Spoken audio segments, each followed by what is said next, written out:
1, 2. No. Okay. Oh my God! All right. I just want to note for the record. Edward Snowden, welcome to Intercepted. Thank you. Thank you. So you are joining us now from a disclosed location in Moscow. And I wanted to start by asking you to clarify something that has been discussed in light of Trump saying that Obama had tapped his phones or Trump Tower, and also some of the documents that were released by Wikileaks on CIA hacking. There are people who are saying, oh, it's totally implausible that the NSA would have been intercepting or reading President Obama's communications or spying on members of Congress. Based on your knowledge as a NSA contractor and also someone who worked with the CIA, explain to people the realities of those capabilities and whether or not the NSA would in fact collect data or communications on lawmakers or even the president. Yeah, so the main thing that this boils down to are word games. When people in government assert that the NSA would never collect communications on an American, any American, whether they're president or a congressman or whatever, without a warrant, they are lying. In the plain use of language, right? What collect means to you and me, right? That something travels across the phone line, that something travels across an internet line, they pick it up, they save it, and they drop it in their database. That happens to everyone right now. It does not matter whether you're the president, doesn't matter whether you're Congress, doesn't matter whether you're a judge, doesn't matter whether you're an accountant, a lawyer, doesn't matter whether it's you sitting in the room right now. These things happen by default. That's how, of course, the system of surveillance works. Because when you pick up the phone, right, there's not a little flag associated with it that says, oh, this person's the president, this person's a congressman. You can manually go in and set up filters that say, don't collect on this number, that number, or whatever. But that's not really how it works. On the back end, there's a little bit of things like that. But what's happening is these intelligence agencies, these lawyers at the DOJ for the president, they're saying something different. They're saying to them, collect doesn't mean that we copied your communications, that we put it in the bucket and that we saved it in case we want to look at it. To them, collect means that they take it out of the bucket and actually look at it and read it. Now, if you are an American citizen and they say, I want to look at your communications, I want to listen to this person's phone calls and everyone they contacted, this in theory is supposed to require a warrant.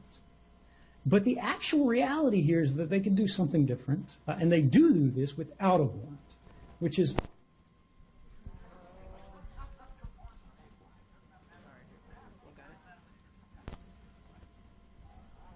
there. That's what mass surveillance means. It means an indiscriminate dragnet collection of all the communications that are sort of washing back and forth throughout this global network every day, whether it's the cell phone network, whether it's the internet, whatever. But if you're in that bucket and you don't have a U.S. passport, you're not a U.S. citizen, no social security card, you don't have a green card, so you're not sort of legally privileged as a U.S. person, even if you're not technically a U.S. citizen, they can't, what they say, target you directly. But if they look at the other side of that communication, right, the communication that went overseas or involved a non-U.S. person in any way, that's entirely legal. That happens without a warrant. And they don't even have to be targeting a person, right? They don't have to be going, oh, I want to know who this person was talking to on the other side. In Pakistan, I want to pull all their phone calls. And, oh, in there, it happens to be Jeremy Scahill. Or, oh, I'm calling the Moscow escort service or whatever. And Donald Trump is their prime customer. So we get his phone calls from there. No. It doesn't require that. They can be targeting a machine. They can be targeting a server. They can be targeting a system. They can be targeting the desktop machine anywhere in the world, a router, and all of those communications that it's passing, right, that include your communications, include my communications, that include people from Congress and the president, just the same.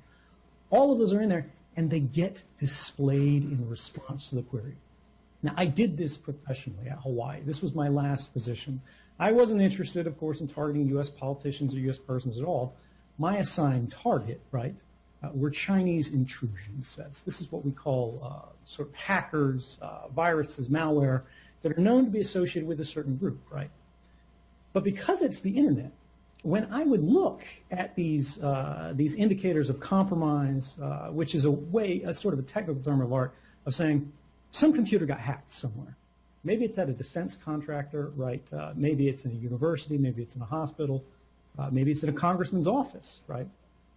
And it's sending beacons that are meant for the hacker, they're intended for the hacker, going out across the internet to this server that I know.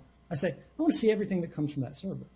Now, when that comes back to me, right, it's not just things that go to the hacker, right? It can be everything that goes to that server, which includes legitimate transactions, because many times these servers are themselves hacked, right? We're talking about a hot point, because when somebody from China or somebody from Russia or somebody from the NSA hacks somebody else, they don't go directly from their origin to their target, because then it's very easy to trace back, right? Instead, they create a network of hops across the internet that are ordinary people's computers that don't have very good security practices, right? Your grandma. Your grandma's computer could very well be being used in actual offensive cyber operations by nation states. If when you go and you open sort of her internet browser, it's got all those ancient advertising bars and things like that. Well, my grandma's computer contains some very offensive all caps emails. Yeah, exactly. If they're forwarding chain letters and things like that, that's an indication that they're probably popped. But when we dial this back, right, what does this mean? If anybody at the NSA, if anybody at the FBI wanted to review communications about President Obama, right, like me sitting at the NSA, I could do that simply by typing in an IP address that doesn't even have to be the president's IP address, right? Or if I want to search for his private email address or something like that, all I have to do is type it in the system, hit enter, and say, show me U.S. results for this. This is entirely legal, so long as I'm not targeting him officially, as I'm saying, I'm not interested in Obama, right? I'm interested in this known system that's affiliated with Chinese cyber espionage or whatever, that just happens to be Obama's BlackBerry. And I'm not doing what they call reverse targeting, which is where I admit that I'm doing this, I'm targeting the system because I want to read Obama's emails, right? If I'm actually doing that, that happens all day long. People at NSA are doing that right now. This is legally prohibited. It's called reverse targeting, right? But when you hit certain stop points in your investigation, you're actually coached to do this kind of thing, where you say, we don't know that this is Obama's BlackBerry, right? This is an unknown internet-connected device that happens to have some connection to a known foreign intelligence target or a suspected foreign intelligence target. That doesn't have to be saying, you know, Obama's involved in espionage. That could just be saying that that device has been connected by a Russian malicious software scam, right? And as long as we say we weren't intending to target him, he's not the target of our investigation, and we didn't know that it was Obama's BlackBerry, even if in reality we actually did, it's entirely legal. So let's pretend for a moment that we should always take Donald Trump's statements seriously, and that we're dealing with like a normal, rational, sane person. If indeed there is some merit to his allegation that he made on Twitter that the Obama administration, well, he said Obama personally, but that the Obama administration was in some form or another targeting Trump or people around him, what would that look like? So, you know, this is where I don't want to speak too far beyond what is actually known. I don't want to get into the sort of craft of speculation here. Donald Trump has a well-established history of making unreliable statements. That's not in debate, right? That's not a point of contention. I think it is possible, based on everything we see and what we hear, there may be some indication that something like this happened on the back end, right? Where there's been some searches that implicate not Donald Trump directly, right? Because if he had that, he'd be up on the stage waving it around on TV. But some third-degree contact, something like that, may not even be directly connected to the campaign, because this is what the NSA does, right? This is what you pay them to do. Maybe one of these campaign officials actually had some contact with a Russian official, right? Or somebody who's a cutout, a go-between, right? But we have no evidence of that. It's publicly established, publicly known. And if Donald Trump or anybody else wants us to take this seriously, they have to show evidence. And the fact that they have not, despite the severity of this allegation, means that they're trying to make political hay, I suspect, out of something that affects all of us, right? Which is the fact that mass surveillance is making all of us vulnerable. Had Obama wanted to read Donald Trump's communications, the communications of anyone in his campaign, right? Or anybody at the NSA had to, right? You don't need the president's authority for this. Any analyst with the proper authorities at the NSA, with the right clearances, who works with X-Keyscore, right? That's the name of sort of our Google for spies that sorts through all of the things that you're typing into on the internet and sending over the wire, or the SMS messages that you're sending, or the phone calls you're making. Could type in these numbers, type in these email addresses, and look at these things, right? That's the problem. It's not so much that this actually happened here, there, or the other, because we don't have evidence for that. If Donald Trump wants to take this seriously, right, he needs to fix the problem that everyone in America's communications are being collected right now without a warrant, and they're going into the bucket, and they're protected by very lax internal policy regulations, right? And this simply is not enough. If he's worried about the fact that somebody could have been wiretapping Trump Tower, that this could have happened without a warrant or even with a warrant, right? The problem is not, oh, you know, poor Donald Trump. You're the president, right? You should be asking questions about why was this possible in the first place, and why haven't I fixed it? Right, and you know, it sounds to me like you're saying that Breitbart is not the best source of intelligence for the President of the United States. Am I correct in saying that? I mean, this is a guy who clearly, he apparently doesn't even, like, you know, want the full presidential daily briefing, but he damn sure makes sure to see Fox and Friends every fucking morning, which on its own level is kind of frightening. But I wanted to ask you about this conversation about what's being called, you know, the deep state, and I don't know how much you know, American television news you consume in Russia, but MSNBC has basically transformed into a Cold War, you know, opponent of the Soviet Union, and they have like retired intelligence person after general after admiral on the air making totally unfounded claims about what has been proven, and the people who are sort of saying, hey, let's see the evidence, like me or Glenn Greenwald, others, we're called Russian agents. And you, of course, have long been tarred with the allegation that you somehow are in cahoots with the FSB, or that you brought all these documents over to Russia, and you now have been flipped into a Russian agent. To talk about, given that you've lived through this yourself, talk about your assessment, or give your assessment of the relationship between Russia and the United States, Trump and Russia, and the way that all of this is being covered in the news media. I'll talk about this generally in the context of my case, right? Are you an FSB all of these agent? Crazy allegations. I'm sorry? Are you an FSB agent? No, I'm not. But, you know, maybe that's a retirement plan. No, seriously, though, that's exactly the problem, is we've got these people who make allegations, right, about things that actually are relevant, things that actually should be investigated, but they're not interested in the actual phase of investigation. Right? I don't want people to trust me. I want you to doubt me, right? I'm a former NSA guy, former CIA guy. I ended up in Russia through no fault of my own, right? I was actually trying to transit to Latin America, and the U.S. government revoked my passport to trap me in Russia, which is a fairly amazing thing that people don't really understand that well. And yeah, there were all these allegations some years ago where they went, look, this just doesn't look right, right? So maybe we can paint him with the Russian spy brush, because that's something that doesn't go away. We've been seeing movies about Russian spies for, like, you know, since since we were making movies. And there are Russian spies, right? That's the thing. You don't just brush this off as nothing.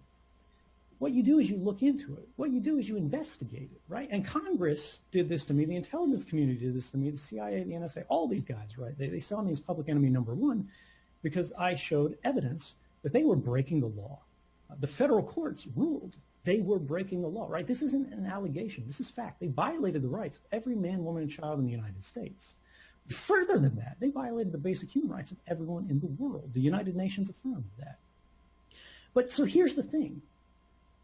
All that investigation went into me, right? Congress just released a report some months ago, which was criticized by every journalist who studied the issue, where the worst thing that they could show that I did, and this is with complete access to classified information, Congress being able to sit down with the director of the CIA and say, what's actually happening with this guy, is the worst thing that I ever did was that I lied to my boss about a sick day. I said, hey guys, I'm going to the hospital, when in reality, I was going to meet with journalists to tell them that the CIA and the NSA and all these groups were breaking the law, right? So the allegations fall apart if they're not true after investigation. And this gets back to a basic fundamental point of logic of rationality that is supposed to be the foundation of sort of our national character, which is that which can be presented without evidence must be dismissed without consideration, right? What we are supposed to be doing is calling for investigation, going the allegations about Donald Trump are cause for concern. We can't take them seriously because there's no evidence backing them that we see publicly, right? But by all means, do we want the FBI to look into this? Yes, absolutely. Do we want the CIA to be investigating this? Yes, absolutely. And when we have evidence, we need to present it because that's how a system of law is supposed to work. People in the United States, you know, this is supposed to be a free country. We used to say that. We don't say that so much anymore. But if this is a free country, right, where people have the presumption of innocence, right, they're innocent until proven guilty, by God, why are we saying the worst things about people imaginable without actually showing evidence of that? Now, there is plenty of circumstantial evidence at this point implicating that Donald Trump's campaigns, the people around him, have causes for concern, right? So we should be digging into that. But passing this off as established fact is a real problem because it's reducing our standards for evidence about things that actually happen. Saying I'm a Russian spy, right? When even the former deputy director of the NSA doesn't say that is a problem. The guy who was in charge of my investigation, right? For people who are like, Edward Snowden's a Russian spy. Let's go to the former deputy director of the National Security Agency, Chris Inglis, who is the guy who actually investigated me, and see what he thinks. What is the formal belief of why Snowden did what he did? Was he acting as an agent of a foreign government, or was he self-recruited to just do what he did for whatever reason? First, I have to point out that I don't represent the United States government anymore. I'm no longer in an official capacity, and so I wouldn't know what the official position of the U.S. government is any more than I would know the absolute truth of what Snowden's thinking was and all the machinations that he went through to do what he did. But here's what I surmise based upon a careful observation of the facts available to me. It does seem clear that his intention was to go to Latin or South America after he revealed all this material in Hong Kong. He worked very hard, and his lawyers worked very hard on his behalf to actually achieve that in the days and weeks afterwards. It doesn't seem to me that a destination of China or Russia would be preferred. This was something that was done on the fly. It wasn't carefully thought through. I can't imagine that his plan A was to arrive in Moscow and essentially be in virtual isolation in a foreign country. It probably is a nice enough place to be, but it's not home. So I don't think that he was in the employ of the Chinese or the Russians. I don't see any evidence that would indicate that. And even if they're careful in terms of practicing denial and deception, I think there would be certain telltales in there that would work out more crisply, more cleanly, separate and apart from where he's wound up. Okay, well, clearly he's a Russian agent, so let's just dismiss everything he just said. The relevance of that, though, I mean, just to put it in context for people, I mean, this was a former very senior official at the NSA. The number two at the NSA. The number two at the NSA, who he doesn't say it directly, but he's referencing what you mentioned before, which is that you didn't choose Russia. The Obama administration chose Russia by canceling your passport and at one point forcing Evo Morales, the president of Bolivia, forcing his plane to make an unplanned landing, a forced landing, because they suspected you might have been on board this aircraft. I think that's one of the greatest lies that's been told about your case, is this idea that you chose to go to Russia, that you intended to make a deal with Moscow, and it sticks. You hear it constantly. Edward Snowden is a Russian spy. He now has become an asset of the Russian government. Well, the funny thing is you don't actually hear this from serious people anymore. You hear this from sort of the crazy hyper-partisans. I have sort of formal affiliations with like U.S. universities. I'm invited to speak at them regularly. Nobody has any legal trouble. Nobody gets, there's no harassment or concern about this. Because serious people who actually look at this, they see that this is well-established fact, right? Wait, you're saying that that guy who got caught sending dick pics, who was an NSA guy, that he's not a serious person? I'm not going to speak about any individual. Okay, sorry. In particular. I don't mean to Yeah, force you to look, respond to someone's dick pics. I'm sorry. The only people who are making these kind of allegations today are either sort of, and I say this with sympathy and compassion rather than criticism, people who are seriously struggling with issues like senility, or people whose judgment is otherwise fairly well established as compromised, right? When you have, for example, Jeffrey Stone, who was part of the Obama Commission to investigate what the NSA was doing, inviting me to debates, right, about the lawfulness of these programs, and they're not saying like you're a Russian spy or anything like that. The reason I'm even on the stage with these people is because they have affirmed that that's not the case, right? If the number two of the NSA is like, look, there's nothing to see here, the number of times that I agree with the top leadership at the NSA in today's world are very few. So if we're speaking from the same page, there's probably a reason for it. Let me ask you about the deep state issue. There seems to be an emerging consensus among influential liberal pundits and political figures, politicians in the Democratic Party, that there's this awesome group of heroic NSA, CIA, military people that are protecting the republic from Donald Trump. What do you make of that narrative, that there's the deep state is A, trying to undermine Donald Trump, and B, is really in secret protecting all of us from the dangers of his administration? Well, it's half true. And I mean, I don't like to say these things are right or wrong because it's not black and white. There is a deep state, right? What are we saying when we talk about deep state? We're talking about the people who survive presidents, right? These are not political appointees who come and go in this office or that office. They're the people who are senior enough to influence policy, to shape the government's understanding of an issue, and all the little people under them who are just sort of the worker bees who actually do things. These worker bees, by and large, are good people, right? I worked at NSA, at CIA for a long time. I strongly disagree with a lot of their policies, right? They cause harm. They violate rights. They make us, the United States, less safe as a nation, and they destabilize peace, not just here at home, but around the world, right? That's not to say everything they do is bad, right?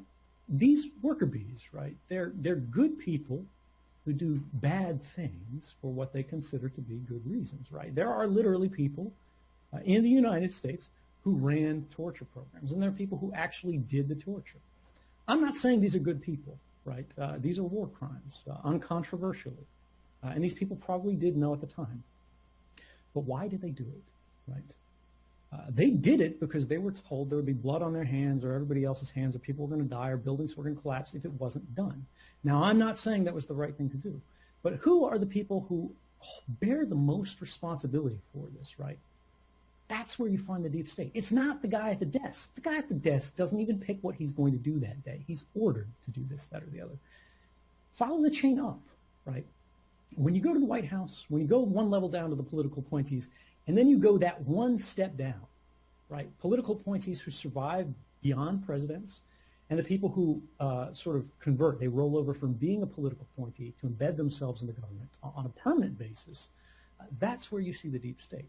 And these are the people who are writing the memos that become our laws. These are the people who create the findings and suggestions that say, you know what, torture would work. Torture would save lives, even though, in fact, it didn't. And it actually gave al-Qaeda and ISIS their greatest propaganda boost that we've ever provided them. Because they can say, look, the United States is no better than us. Yes, we chop heads off. Yes, we drill holes in hands, but you know what? They do too. Now, of course, we aren't actually beheading people, but we are dousing people in cold water and letting them freeze to death in a cell after we've beaten them all day long. We had people who had, hummus in their food actually anally inserted. These people were raped with their dinner as a punishment for noncompliance or non-cooperation. We can say many things. We can talk about moments of passion. We can talk about the loss of rationality in moments of panic. But these are fundamentally un-American things. And if there's one thing, right, one thing we need to remember, it's that these people have never faced the inside of a courtroom in a criminal trial.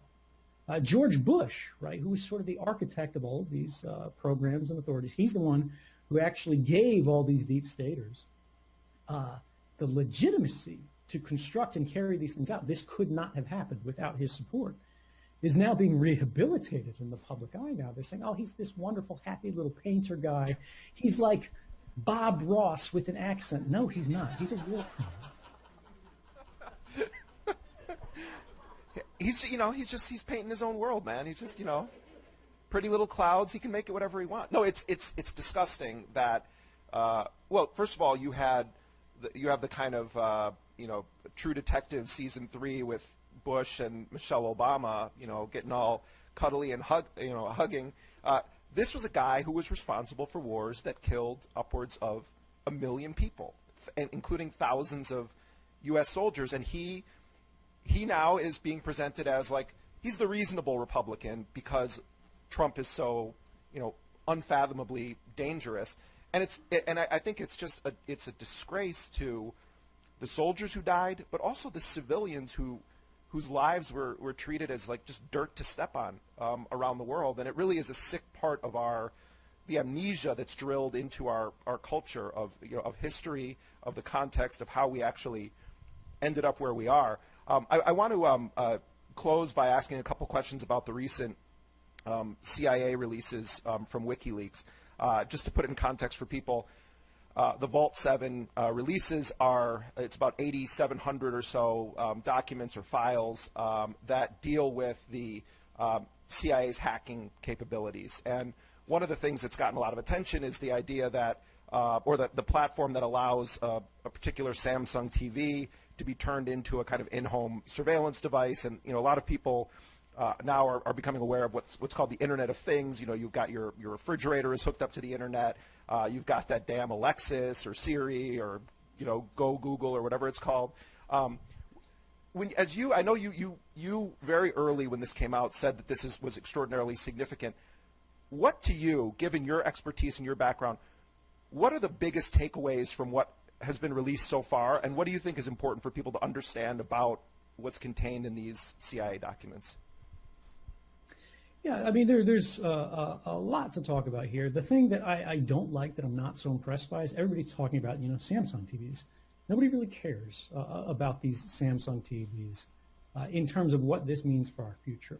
Any device that's connected to the Internet can be hacked, right? And this Samsung TV, in this circumstance, is not hacked through the Internet. This is a USB-enabled hack, right, where somebody has to, this is an old version of TV, by the way. They had to go in and actually stick a USB drive in it, start the TV up, and that would hack the TV. Then you pull the USB drive out, and the TV starts listening in on you. And people go, oh, well, the CIA is not going to be breaking into my house, right? And that's actually true. That's me. Don't panic. But they don't go into your house, right? What they do is they wait for when these devices are being shipped to you, when you order them on Amazon or whatever. They go to them at the airports. They get the box. They use a little hair dryer to soften the adhesive. They open up the box. Then they put the USB stick in it. They seal the box back all nice and perfect. And then they ship it on to you. And now your router, your computer, your TV is hacked. This is a very routine thing that happens, right? Wait, so you're saying that the CIA that's doing the hands-on on this, by the way. That's the FBI. Just to clarify, so you're, and I know that there are documents that that were made public because of you. that showed that they're intercepting routers and other devices in bulk, right? And like, for instance, some of the exports from the United States that deal with internet technology and are going overseas, they'll actually contaminate those devices without necessarily knowing what specific person's going to get them. They're contaminating them at the source before they're shipped. Sort of. Okay. It's not Yes, that it's they a question, do not a this statement. en masse indiscriminately for everything, right? It's not like every iPhone that gets sent to China is backdoored. If they know there's a particular zip code or a particular region that has like a nuclear facility in it, they'll do this kind of thing. And that would be appropriate in many cases. You would want them to do that. But this is a method, right, that they apply to many different things, where they'll also do this to political parties, right? They might also do this to a newsroom if they see that a device is going to a particular building or whatever. These are the kind of causes for concern. Scope out from the individual thing of how does this affect me? Think about how does this affect society, right? And this is what the real value of this CIA release is about. The most important thing here is that we now have concrete evidence that the CIA, the NSA, the United States government writ large, and our partners in places like the United Kingdom are supporting a commercial market in making every internet-connected device less secure. They are paying companies to develop what are basically digital weapons or tools, like burglary tools, that will break into any device, right? And then when they create these things, the problem is anybody can use them, right? You don't just have to have the tool if you can rediscover the same kind of thing, which studies just came out in the last week showing the frequency of this, by the way, for any given tool is 5 to 20% per year, right? 5% if you believe sort of a not very reliable RAND study from a closed data set. No academics are allowed to look at it. No universities are allowed to look at it. They just say, trust us. These numbers say what they think they are. They say there's a 5% chance every year that when the government uses a new kind of wiretap capability, the Russians, the Chinese, random hackers, whoever will rediscover it and can use it to listen to American iPhones, right? Or Samsung TVs in the United States, whatever the device of the day happens to be. Or 20% every year. That's insane, right? This doesn't happen in any other industry. If every time you bought a hamburger, there was a 5% chance that would kill you, people wouldn't be eating hamburgers anymore until they change the law. This is the dynamic that we really see in this release, and that's the thing that people are focusing the least on outside of policy circles, because it's not very exciting, it's not very accessible, it's not very easy to understand. But this largely misses, I think, the top level point when we think about all of this stuff. And this dynamic of Donald Trump, the fact that the world is on fire, the fact that the president's statements can't be relied upon, the fact that his laws are violating our Constitution in such a blatant and open manner, right, is that this is actually not new. What's different is he is so inept that we see it, right? Even his representatives go on the news, and they don't try to lie carefully. They don't try to lie in a manner that has a kind of art to it. They do so openly, without shame, because they say, what are you going to do to stop us? But this happened in the Bush administration. He created a warrantless wiretapping program that on its face violated the Fourth Amendment so badly, so boldly, that the Attorney General of the United States at one point refused to sign it because he didn't think he could defend that if he was eventually brought into the docket one day. What did the president do? Well, he didn't go, all right, well, the Attorney General says this isn't legal, we shouldn't do it. He turned to the NSA director and said, well, the Attorney General won't sign off on this. Will you do this anyway? And the director of the National Security Agency said, well, the president's asking me. Sure. Even though he knew that was a violation of the Constitution. Let's go to President Barack Obama, right? This is a similar thing. Obama was a fairly progressive, fairly liberal politician by American standards. And I don't mean on the American political spectrum, because he was actually pretty far right as far as what people would consider to be a liberal. He was the one who said, the world is a global battlefield. I'm going to assassinate U.S. citizens without a trial outside of an actual combat zone because I believe they're a threat to the United States. Now, right or wrong, whether you think he was justified or unjustified in that, That's unprecedented, and that's clearly a violation of due process, right? But this happened. When you look at the statements of journalists who worked under the Obama administration, we're talking mainstream people, right? They're describing his activities against the press as a war on whistleblowers, a war against the press. Whenever something comes to the public eye, cyber operations that are questionable, things that failed, he starts trying to put people in jail. The editor of the New York Times, right, this is not what we would consider sort of a radical fringe source, said the Obama White House was the most secret they've ever dealt with. James Risen, who the DOJ for some time threatened with jail if he wouldn't reveal who his source was, said Obama was the greatest enemy of press freedom in a generation. Now, what does this all boil down to? Why does this matter? The reality is all governments lie. All governments break the law. And most frequently, this happens without us realizing it. The majority of us, right? People who follow this, people who study this will see it. They'll complain, they'll protest, but they don't have critical mass because they don't have control of the airwaves. They're sort of shuttled off in the corner of the room where they talk amongst each other. But the average person doesn't care that much because these presidencies, these administrations, give them the space to deny it to themselves, right? To say, I can go on with my day, I can go on with my life, and I don't have to confront these issues. I can live in my comfortable life. I can go home after a hard day, right? I've got people to take care of. I've got bills to pay. I have obligations. I don't have time to save the government, right? We can't do that anymore. That is no longer a luxury.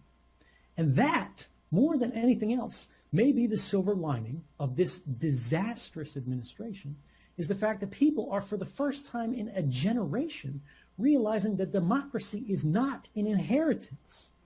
Folks, this is a challenge. This is our challenge. This is something that requires effort. This is something that requires sacrifice. And this is something that if you turn your back on, will not get better. It will get worse. It is not enough to believe in something. It is not enough to think that America is the land of the free, the home of the brave. We have constitutional values, and these things will simply work out. They will mean nothing unless you make them mean something. It is not enough to believe in something, ladies and gentlemen. You must stand for something. Well, Edward Snowden, on that note, we're going to leave it there. And thank you so much for your work, your courage, your bravery, and your sometimes funny and always sharp analysis. Edward Snowden, folks, let's give him a round of applause from Moscow. Thank you for joining us here.